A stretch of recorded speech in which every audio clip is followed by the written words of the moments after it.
إيلي كوهين لم يريد إفساح الكشف على هذا الموضوع، رغم أنه كان اتفاق بين وزيرة الخارجية المنقوش وبين إيلي كوهين.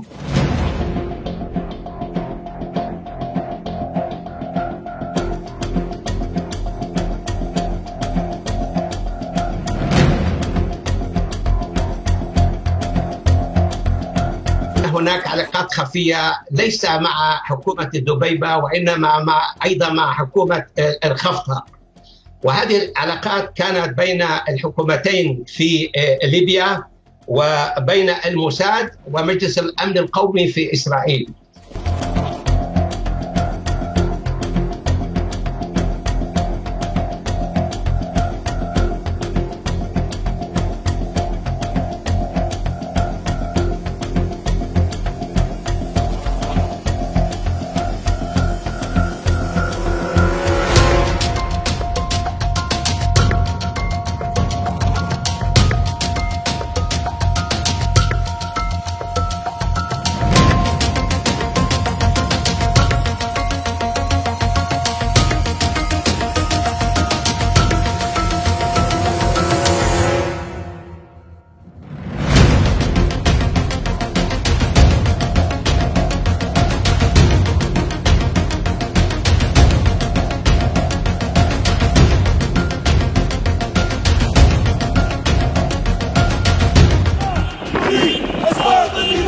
الشعب يريد إسقاط النظام.